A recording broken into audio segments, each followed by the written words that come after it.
परमेश्वर के वचन में इस समय हम चलेंगे और हम इस बात को अच्छी तरह से जानते हैं कि परमेश्वर ने जब इज़राइल कौम को मिस्र की दास्ता से निकाला तो ये वो लोग थे जो परमेश्वर के बचाए हुए लोग थे। बहुत ध्यान से सुनने वाली बात है।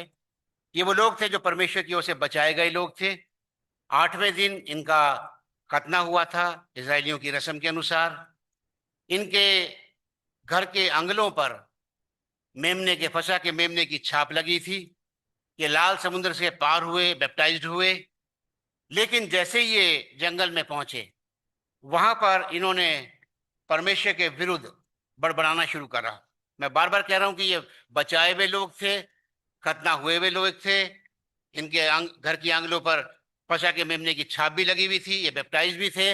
उसके बाद भी इन्होंने बड़बड़ाना शुरू कर दिया और परमेश्वर क्रोधित हुआ, मूसा क्रोधित हुआ। और इनको बताया गया कि जो कुड़कुड़ा रहे हैं लोग, इनमें से कोई भी प्रॉमिस्ड लैंड में नहीं पहुंच पाएगा। और तकरीबन 6 लाख लोग जो थे वहीं पर जंगल में थे, वो मर गए। उनके बारे में लिखा हुआ है कि तुम्हारी लाशें जंगल में सड़ती रहेंगी और 40 वर्ष तक तुम भटकते रहोगे। यदि हम जो 16 अध्याय के इसी गिनती की पुस्तक के 16 अध्याय में यदि हम देखते हैं, वहां पर फिर एक बार इजरायलियों ने उसी काम को शुरू करा। वो मूसा और हारून के विरुद्ध उठ खड़े हुए, लिखा परमेश्वर का वचन बताता है। और कहा तुमने बहुत कुछ कर लिया, तुम अपने आप को बहुत धर्मी बन रहे हो। कलीसिया का और मंडली का हर एक सदस्य जो है वो पवित्र है। और अब बस करो, क्योंकि हम सब पवित्र हैं और यहोवा हम सब के मध्य में रहता है। इसलिए तुम यहोवा के जो मंडली में तुम ऊंचे पद पर क्यों बैठे हो? हम सब भी समान हैं। और ये इनसबॉर्डिनेशन का गुनाह था परमेश्वर के विरुद्ध, और परमेश्वर की प्लानिंग के विरुद्ध गुनाह था। ये मूसा और हारून पर नहीं बुड़बुड़ाए, बल्कि ये परमेश्वर पर बुड़बुड़ाए, क्योंकि परमेश्वर के अभिषिक्त मूसा और हारून थे। और परिणाम हम जानते हैं कि ये 3 परिवार थे, कोरह, दातान और अबीराम। ये ऐसे परिवार थे जो बुड़बुड़ाने लगे, उनके साथ बहुत से लोग शामिल हो गए थे। और इनका परिणाम क्या हुआ कि ये जो परिवार थे, इनके साथ में जितने भी लोग थे, भूमि फट गई और ये सब के सब भूमि में समा गए। उसके बाद भी हम इस बात को देखते हैं कि थोड़ा सा अगर आगे भी देखें, उसी अध्याय में हम जाएं, तो फिर ये मूसा और हारून पर बड़बड़ाने लगे कि तो हमें जंगल में तुम लेकर क्यों आ गए हो। और सारी मंडली जो थी वो मूसा हारून के खिलाफ खड़ी हो गई। इसका परिणाम क्या हुआ कि 14,700 लोग मरी फैलने के कारण मर गए। और ऐसा माना जाता था कि जो मर गए हैं वो पापी लोग थे, और घोर पापी लोग थे। और पाप की जो चरम सीमा है वो मृत्यु है। और किसी तरीके से जो लोग इनको छूते थे, पाप में मरे हुए लोगों को, वो भी अशुद्ध माने जाते थे। और इस अशुद्धता को दूर करने के लिए एक रस्म की जरूरत थी, जिसको हम देखते थे, जो 19वीं सदी में हम देख रहे हैं। क्योंकि परमेश्वर ने का वचन में, लेवी व्यवस्था की पुस्तक में लिखा हुआ है, ये हारून और मूसा को आदेश था कि तुम में से कोई भी मरे हुए व्यक्ति को ना छुए। मरे हुए व्यक्ति मतलब जो पाप में मरा है, तुम उसकी लोथ को अगर छू लोगे, तुम भी अशुद्ध हो जाओगे और पापी हो जाओगे। और इस कारण तो अपने आप को अशुद्ध नहीं करना। लेकिन यहाँ पर यदि हम जो गिनती की पुस्तक में से 19 अध्याय में पढ़ा गया, 11 से यदि आप आगे पढ़ें, तो वहां पर भी साफ लिखा हुआ है कि जो किसी मनुष्य का शव छुए वह 7 दिन तक अशुद्ध रहे। ऐसा मनुष्य 30वें दिन जल से पाप छुड़ाकर अपने आप को पावन करे और 7वें दिन शुद्ध ठहरे। परंतु यदि वह 30वें दिन अपने आप को पाप छुड़ाकर पावन ना करे तो 7वें दिन शुद्ध ना ठहरेगा। और जो कोई किसी मनुष्य का शव छूकर पाप छुड़ाकर अपने आप को पावन ना करे, वह यहोवा के निवास स्थान का अशुद्ध करने वाला ठहरेगा। और वह प्राणी इज़राइल में से नाश किया जाएगा, क्योंकि उसने अशुद्धता से छुड़ाने वाले जल को अपने ऊपर ना छिड़कवाया। और ऐसी तमाम लोग जो थे, उनको एक प्रथा बन गई थी, जो अभी 19 अध्याय 19 19 अध्याय जो अभी हमने गिनती की पुस्तक में से पढ़ा और उसका 1 से 10 तक हमने पढ़ा। यहाँ पर परमेश्वर का वचन हमको बताता है कि एक विधि है जो बताई गई थी कि यदि तुम मरे हुए की लोथ को छुओगे, अर्थात पापी व्यक्ति की लोथ को छुओगे और तुम अशुद्ध हो जाओगे, तो किस तरह से फिर अपने आप को तुमको शुद्ध करना है। और इसमें एक प्रावधान दिया गया कि एक लाल रंग की जो बछिया है वो तुमको लेना, क्योंकि लाल रंग जो है वो एक पाप का अपने आप में एक प्रतीक था। यदि आप यशायाह की पुस्तक पढ़ें, उसका 1 अध्याय 18 पद में लिखा हुआ है कि तुम्हारे पाप चाहे लाल रंग के क्यों ना हो, वो हिम की नाई उज्जवल हो जाएंगे, उनके और ऊन के समान सफेद हो जाएंगे। और यहाँ पर लाल रंग की बछिया जो स्पेशली अरेंज करने के लिए बोला गया था, और कहा कि उसमें किसी प्रकार का दोष ना हो, और उसको याजक को दिया जाए जो छावनी से बाहर ले जाता था। और वहां कोई व्यक्ति, याजक नहीं बल्कि कोई व्यक्ति उसको बलि करता था, और तब कोई दूसरा व्यक्ति उसकी राख को जला उसको उसकी डेड बॉडी को जलाता था, और राख को छावनी से बाहर एक शुद्ध स्थान पर रख दिया जाता था। और ये एक व्यवस्था बन गई थी पाप बलि से, अशुद्धता से छुड़ाने के लिए, शुद्ध करने के लिए। ये केवल शरीर को शुद्ध करने के लिए एक व्यवस्था थी, जिसका पालन जो पूरी इस्राएल कौम करती थी।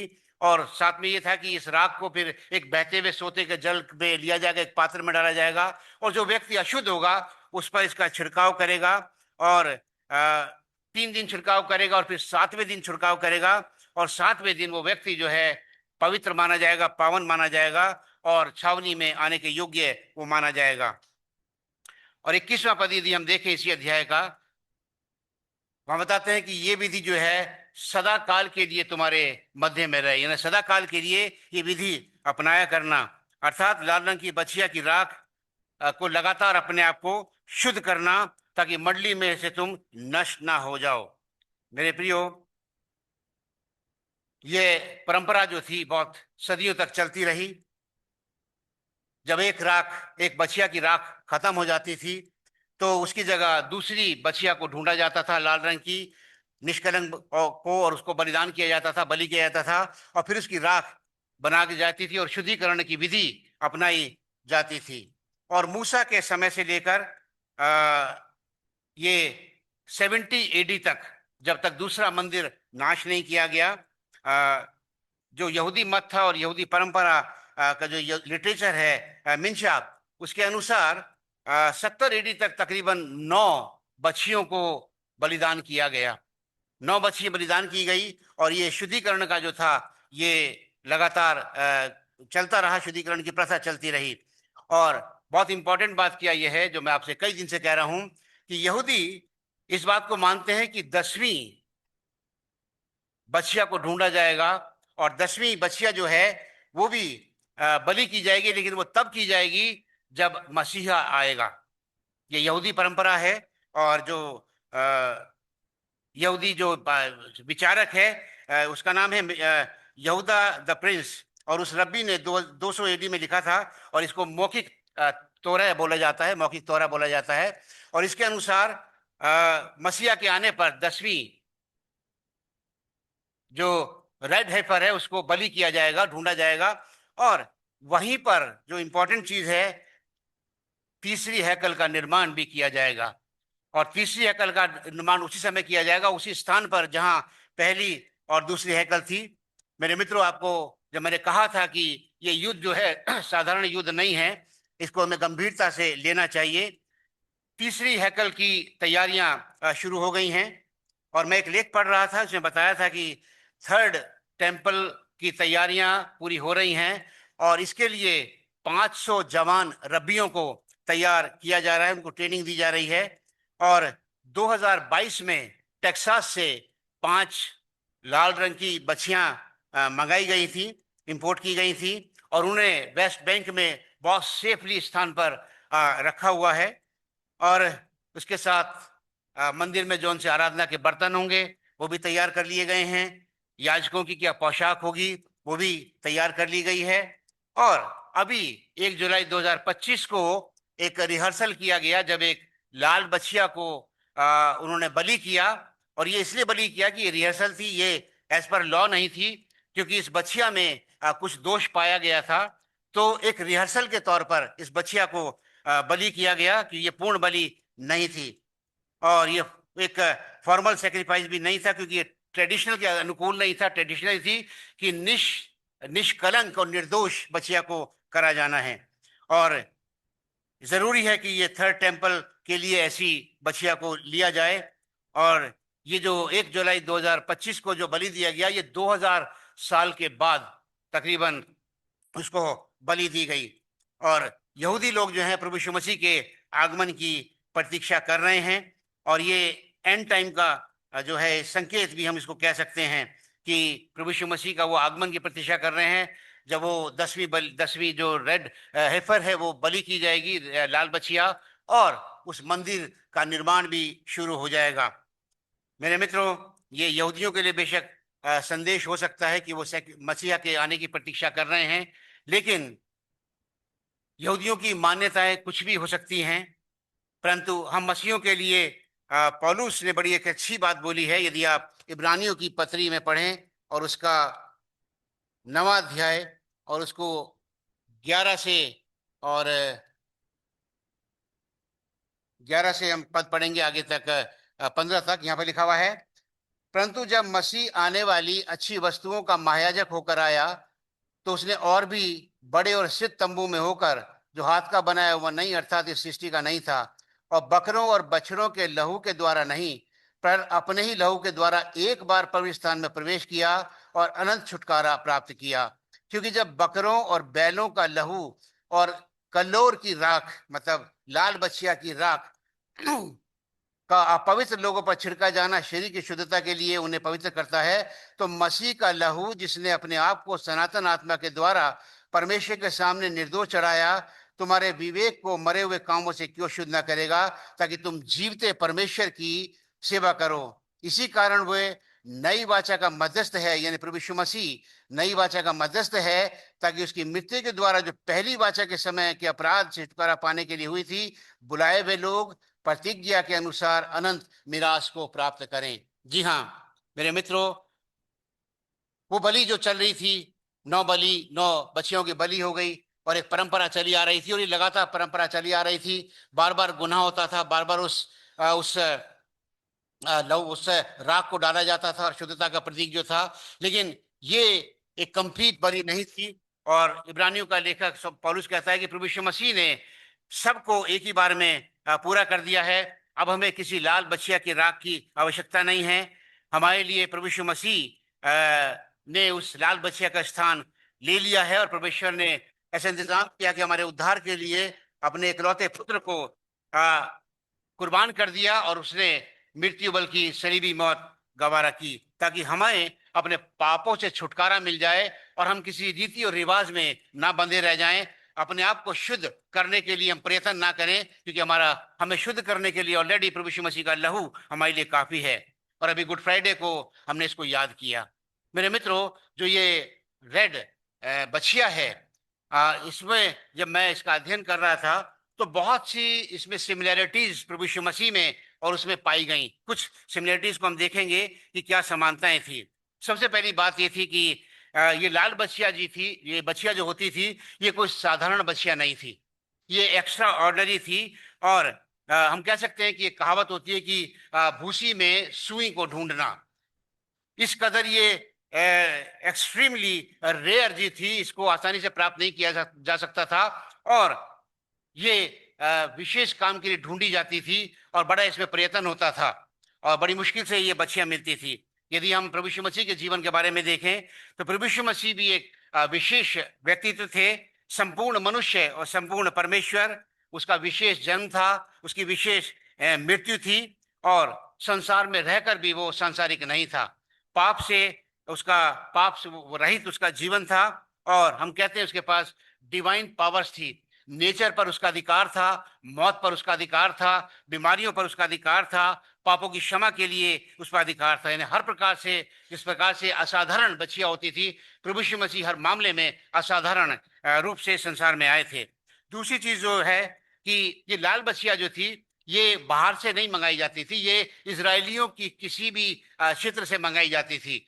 उन्हीं में से इसकी ढूंढान की जाती है। वर्ष 2 आप देखें, इसका लिखा हुआ है कि तू इजरायलियों से कहे कि मेरे पास एक निर्दोष बछिया ले आओ। यानी अपने अंदर से, अपने आप से ले आओ, बाहर से नहीं लाना है तुम्हें, अपने आप से ये लाना है। जी हाँ। और यूहन्ना रचित सुसमाचार उसका 1 अध्याय 11वें पद कहता है कि वह अपनों में आया और अपनों ने उसको ग्रहण नहीं किया। वो अपनों में आया, अपनों के लिए आया, लेकिन अपनों ने ग्रहण नहीं करा। वो अपने बीच में, अपने लोगों के बीच में पला, अपने लोगों के बीच में 3.5 साल तक सेवकाई की, साधारण मनुष्यों की तरह जीवन, साधारण परिवार में जन्मा, साधारण खाना, साधारण पीना, सब कुछ का साधारण था। और मरकुस सुसमाचार का 6 अध्याय और 3 पद बताता है, मरकुस 6:3 में लिखा हुआ है कि यीशु के उपदेश से चकित होकर लोगों ने कहा, क्या यह वही बड़ा ही नहीं जो मरियम का पुत्र याकूब और योसेस और यहूदा और शमौन का भाई है? क्या उसकी बहनें हमारे बीच में नहीं रहती? जी हाँ, वो अपनों में था, अपनों से ही लाया गया था। तीसरी चीज, बछिया में बछिया को जो सेलेक्ट किया जाता था उसके बारे में कहा जाता था कि वो निर्दोष और निष्कलंक बछिया हो, जिस पर कभी कोई जुआ ना रखा गया हो। यदि प्रभु यीशु मसीह से हम इसकी तुलना करें तो प्रभु यीशु मसीह निष्कलंक, निर्दोष और निष्पाप व्यक्तित्व था। 3 बार पौलुस ने, जब उसके सामने मुकदमा लाया गया, पौलुस ने 3 बार इस बात को कहा कि मैं इसमें कोई दोष नहीं पाता। और यहां तक कि यहूदा इस्करियोती जिसने उसको पकड़वाया, जब उसने प्रभु यीशु मसीह को पकड़वा दिया, मत्ती रचित सुसमाचार के 27वें अध्याय के 4 पद में खुद इस बात को मानता है यहूदी कि मैंने निर्दोष को घात के लिए पकड़ा कर एक पाप किया है।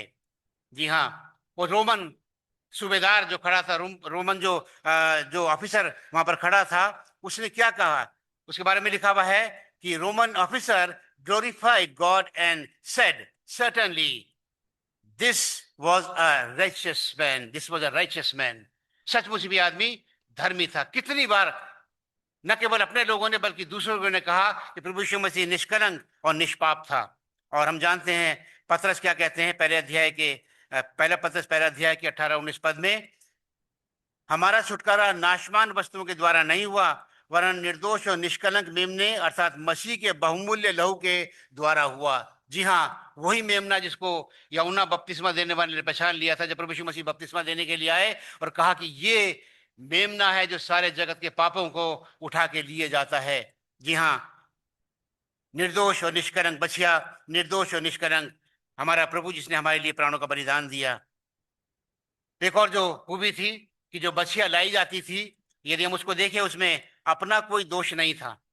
वो दूसरों के लिए अपने प्राणों का बलिदान देती थी, उसका प्राण लिया जाता था, बलि किया जाता था, और पापों की क्षमा, उनको शुद्ध करने के लिए उसकी बलि दी जाती थी। यूहन्ना 10:45 में यूहन्ना लिखते हैं कि मनुष्य का पुत्र भी बहुतों की छुड़ौती के लिए अपना प्राण देने के लिए आया। उसने कोई पाप नहीं किया, वो पापों से वो पाप को वो उसके छू कर भी नहीं गया, निष्पाप और निष्कलंक वो परमेश्वर का मेमना था, और उसने बहुतों की छुड़ौती के लिए अपने प्राणों का बलिदान दिया। जी हाँ, वो मेरे लिए आया, वो आपके लिए आया, ताकि हम जीवन पाएं, बहुतायत का जीवन पाएं और अनंत जीवन पाएं। 2 कुरिन्थियों में पौलुस लिखते हैं 5वें अध्याय की 21 पद में, जो पाप से अज्ञात था उसी को उसने हमारे लिए पाप ठहरा दिया। प्रभु यीशु मसीह अपने लिए नहीं मरा बल्कि संपूर्ण जगत के लिए अपने प्राणों का बलिदान दिया, जिसमें मैं और आप भी शामिल हैं। पहला तीमुथियुस से पौलुस इस बात को करते हैं जो आज मुझे और आपको स्वीकार करना है। हम नहीं करते हैं तो हमारा आत्मचिंतन की विषय है। पौलुस कहता है कि यह बात सच और हर तरीके से मानने के योग्य है कि प्रभु यीशु मसीह संसार में पापियों को छुटकारे, उनका उद्धार करने के लिए आया। एंड आई एम चीफ, सबसे बड़ा पापी मैं हूं। मेरे मित्रों, हम कितना इस बात पे गौर करते हैं, कितना हमने सोचा है कि इस ईस्टर गुड फ्राइडे के दिन इस बात का एहसास किया है कि प्रभु यीशु मसीह मेरा उद्धार करने के लिए आया, मेरे प्राणों को बचाने के लिए इसने अपने प्राणों का बलिदान दिया। जी हाँ, वो पाप से अज्ञात था, निष्कलंक था, लेकिन मुझे जीवन देने के लिए उसने अपने जीवन को बलिदान कर दिया। एक और बहुत महत्वपूर्ण बात है कि जो बलिदान बछिया की जाती थी, उसकी आयु जो 2 से 4 के बीच होनी होती थी, ये 2 से 4 के बीच उसकी आयु बताई गई है कि होना होता था। और यदि आप प्रभु यीशु मसीह के सेवा कार्य को देखें तो केवल 3.5 साल है, यानी वो बिल्कुल उपयुक्त था परमेश्वर के उस मेमने का रूप धारण करने के लिए जो समस्त मनुष्य जाति के लिए बलिदान होना था। हर मायने में वो फिट था। अब लाल बछिया की आवश्यकता नहीं है, इसलिए वो स्वयं बलिदान हो गया। एक और बहुत महत्वपूर्ण बात है जो मैं देख रहा था, मेरा ये निजी विचार भी हो सकता है, कि यदि आप लेवी व्यवस्था की पुस्तक में देखें और उसका पहली 4 पद, 27वें अध्याय के पहले 4 पद देखें, यहां पर लिखा हुआ है, फिर यहोवा ने मूसा से कहा, इजरायलियों से कहे लेबे व्यवस्था उसका 27 अध्याय पहली 4 पद में पढ़ रहा हूं। फिर यहोवा ने मूसा से कहा, इस्राएलियों से कहे कि जब कोई विशेष संकल्प माने, इस शब्द पे गौर करना, विशेष संकल्प माने, तो संकल्प किए हुए प्राणी तेरे ठहराने के अनुसार यहोवा के होंगे। इसलिए यदि वह 20 वर्ष का व उससे अधिक और 60 वर्ष के कम की अवस्था का पुरुष हो, तो उसके लिए पवित्र स्थान के शेकेल के अनुसार 50 शेकेल का रुपया ठहरे। यदि वह स्त्री हो तो 30 शेकेल ठहरे। बछिया फीमेल बछिया है, और यहां पर हम जानते हैं कि उस बछिया को एक विशेष संकल्प के रूप में लाया जाता था, अर्थात वो बलि की जाएगी, उसको जलाया जाएगा और उसकी राख शुद्ध अशुद्धता से शुद्ध को करने के लिए इस्तेमाल में की जाएगी। प्रभु यीशु मसीह के आने का संकल्प किया था ताकि मनुष्य जाति उद्धार पाए। और यहां पर भी हम जानते हैं कि उसे जो फीमेल जो बताया गया है उसका अनुसार उसका जो मोल ठहराया गया वो था 30 चांदी के सिक्के, अर्थात 30 शेकेल। उसको वो लाल बछिया के समान ही उसका चांदी का 30 चांदी के टुकड़े उसको ठहरा दिए गए। एक और बात महत्वपूर्ण बात है कि लाल बछड़ी को एलियाजर जो याजक था उसके हाथों में दे दिया जाता था। और प्रभु यीशु मसीह को जब पकड़वाया गया गतसमनी बाग में, तो हम जानते हैं कि सबसे पहले उसको क्या महायाजक के पास ले जाया गया, उसको वहां ले जाया गया। और जब क्रूस पर चढ़ाने थे तो महायाजक ने उसमें दोष लगाया। हालांकि बछिया पर को याजक जो था वो छावनी के बाहर केवल इतना काम करता था कि वो दूसरों को थमा देता था कि वो उसको बलि चढ़ाएं। जी हाँ, लाल बछड़ी को भी हम देखते हैं कि छावनी से बाहर बलि किया गया। और प्रभु यीशु मसीह को यरूशलेम से तकरीबन आधा मील की दूरी पर गुलगुता में बलि किया गया। बछिया बेशक एलियाजर याजक को सौंपी गई थी, याजकों को सौंपी जाती थी कि, पर लिखा हुआ है कि कोई और बलि करे। उसको क्या लिखा हुआ है? और उसे एलियाजर याजक को दो और वह छावनी से बाहर ले जाए और कोई और उसके सामने उसको बलि करे, अर्थात याजक बलि ना करे बल्कि कोई और व्यक्ति उसको बलि करे। हम प्रभु यीशु मसीह के बारे में हम जानते हैं कि महायाजक के सामने पेश किया गया, पिलातुस के सामने पेश किया गया।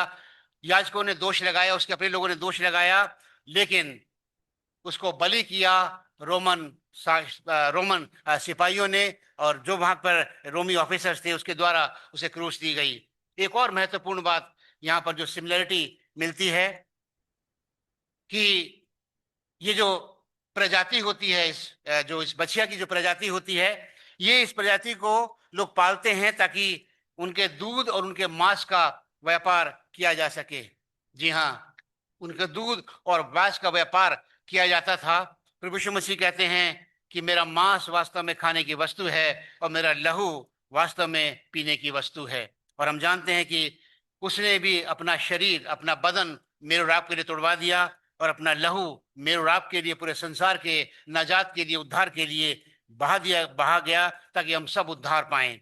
जी हाँ, एक और बात इस जो बछिया में होती थी, जब ये बछिया परिपक्व हो जाती थी तो इसके बारे में लिखा हुआ है कि ये एक ऐसी प्रजाति थी जो अच्छे और उन्नत किस्म के जो हाई क्वालिटी काफ्स होते थे उनको ये जन्म देती थी। मतलब बहुत ही उच्च क्वालिटी के बछड़ों को ये जन्म देती थी। और हम जानते हैं कि प्रभु यीशु मसीह के बलिदान के द्वारा एक नई जो जाति उत्पन्न हुई वो सर्वश्रेष्ठ जाति के रूप में जानी गई, और वो मैं और आप हैं, जिन्होंने अंधकार के जीवन को छोड़कर रोशनी में जीवन शुरू किया है, जिन्होंने पाप के जीवन को छोड़कर पवित्रता का जीवन शुरू किया है, गलत मार्ग को छोड़कर एक अच्छे जीवन की हमने शुरुआत की है और बेहतर हम लोग जी रहे हैं।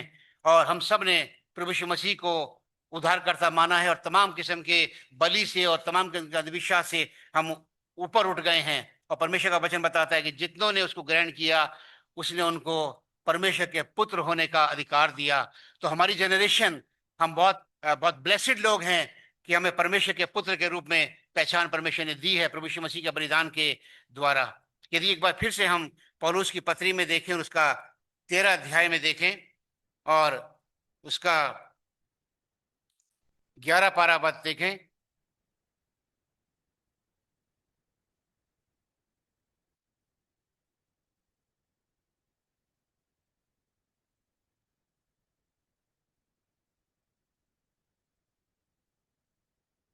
इसी अध्याय का 11 पारा पद देखें हम। यहाँ लिखा हुआ है क्योंकि जिन पशुओं का लहू महायाजक पाप बलि के लिए पवित्र स्थान में ले जाता है, उसकी देह छावनी से बाहर जलाई जाती है। इसी कारण यीशु ने भी लोगों को अपने ही लहू के द्वारा पवित्र करने के लिए फाटक के बाहर दुख उठाया। इसलिए आओ उसकी निंदा अपने ऊपर लिए हुए छावनी से बाहर उसके पास निकल जाएं, क्योंकि यहाँ हमारा कोई स्थायी नगर नहीं, वरना हम एक आने वाली नगर की खोज में हैं। जी हाँ, परमेश्वर का वचन बताता है कि महायाजक जिन पाप बलियों को लेकर पवित्र स्थान में जाता है, उसकी देह छावनी के बाहर जलाई जाती है। हमारा प्रभु यीशु मसीह अपनी यरूशलेम से बाहर उसको बलि दिया गया और उसके लहू के द्वारा अब हमने छुटकारा पाया है। जी हाँ, अब हमें अपने आप को शुद्ध करने के लिए मेरे मित्रों न किसी बलि की जरूरत है, न किसी राख की जरूरत है, न किसी और हमें सेक्रेमेंट्स की जरूरत है, न किसी रिचुअल की जरूरत है, न प्रथा की जरूरत है, क्योंकि हमारे लिए तो एक बहुत बड़ा बलिदान ऑलरेडी दे दिया गया है और हमारे छुटकारे के लिए दाम चुका दिया गया है। परंतु स्वयं हमारे उद्धारकर्ता प्रभु यीशु मसीह ने अपनी देह को तुड़वा लिया और अपने लहू को हमारे लिए बहाया, हमारे पापों को अपने लहू से धोकर हमें शुद्ध करके हमारा मेल हमारे परमेश्वर से करा दिया है। यिर्मयाह अपने 31वें अध्याय में 31 से 14 में भविष्यवाणी करते हैं और वो कहते हैं कि आने वाले दिनों में मैं अपने लोगों से नई वाचा बांधूंगा, उनके हृदय में रखूंगा और मैं उनका परमेश्वर ठहरूंगा और मैं उनका पाप क्षमा करूंगा। जी हाँ, परमेश्वर का हम धन्यवाद देते हैं कि परमेश्वर ने हमें तमाम ऐसे रस्मों और रिवाजों से छुटकारा दे दिया और हमारे लिए ऐसा इंतजाम कर दिया कि हम अब प्रभु यीशु मसीह के लहू के द्वारा छुटकारा पाए हुए लोग हैं और अब हम नई वाचा में आ गए हैं। अब हम जो क्रिश्चियंस हैं, हम मसीह लोग अपने आप को कहते हैं, now we are under the new covenant, एक नई वाचा के हम सहभागी बन गए हैं। लूका रचित सुसमाचार का 22वां अध्याय, जब प्रभु यीशु मसीह प्रभु भोज की रस्म को अदा कर रहे हैं और मेरे और आपके लिए एक पवित्र मेज का वो इंतजाम कर रहे हैं, प्रभु यीशु मसीह कहते हैं क्योंकि मैं तुमसे कहता हूं कि जब तक परमेश्वर के राज्य में पूरा ना हो तब तक मैं कभी भी इस फसह में नहीं खाऊंगा। उसने कटोरा लेकर धन्यवाद दिया और कहा, ये कटोरा लो, आपस में बांट लो, क्योंकि मैं तुमसे कहता हूं कि जब तक परमेश्वर का राज्य ना आए तब तक मैं दाख का रस कभी ना पीऊंगा। फिर उसने रोटी ली और धन्यवाद करके तोड़ी और उसको कहते हुए दी, ये मेरी देह है जो तुम्हारे लिए दी जाती है, मेरे स्मरण के लिए यही किया करो। इस रीति से उसने बयारी के पीछे कटोरा, भोजन के बाद कटोरा भी ये कहते हुए दिया, यह कटोरा मेरे उस लहू में जो तुम्हारे लिए बहाया जाता है नई वाचा है। जी हाँ मेरे मित्रों, अब हम एक नई वाचा के अंडर में आ गए हैं। जो वाचा हमें अनुग्रह के द्वारा मिली है, प्रभु यीशु मसीह के बलिदान के द्वारा मिली है, उसके बदन तोड़े जाने के द्वारा मिली है, उसके लहू बहाने के द्वारा मिली है। और अभी हम मेरे मित्र थोड़ी देर में हम उस नई वाचा में शामिल होंगे। लेकिन गंभीरता से मेरे मित्र सोचने की बात है, गुड फ्राइडे आया और चला गया, ईस्टर आया और चला गया, और हमने देखा कि कितना जोश या कितनी गंभीरता हमारे लोगों में थी। लेकिन एक हफ्ते के बाद भी क्या वो गंभीरता है? क्या हम उस बलिदान को याद कर रहे हैं? क्या हम इस बात का परमेश्वर को धन्यवाद देते हैं कि अब हम किसी भी दूसरी कवेनेंट के अंडर में नहीं हैं, दूसरी वाचा के अंडर में नहीं हैं, क्योंकि हम एक नई वाचा से बन चुके हैं। और वो वाचा जो है बहुत बहुमूल्य लहू बहाकर हमारे साथ बांधी गई है। मेमने के निष्कलंक लहू के द्वारा वाचा बांधी गई है।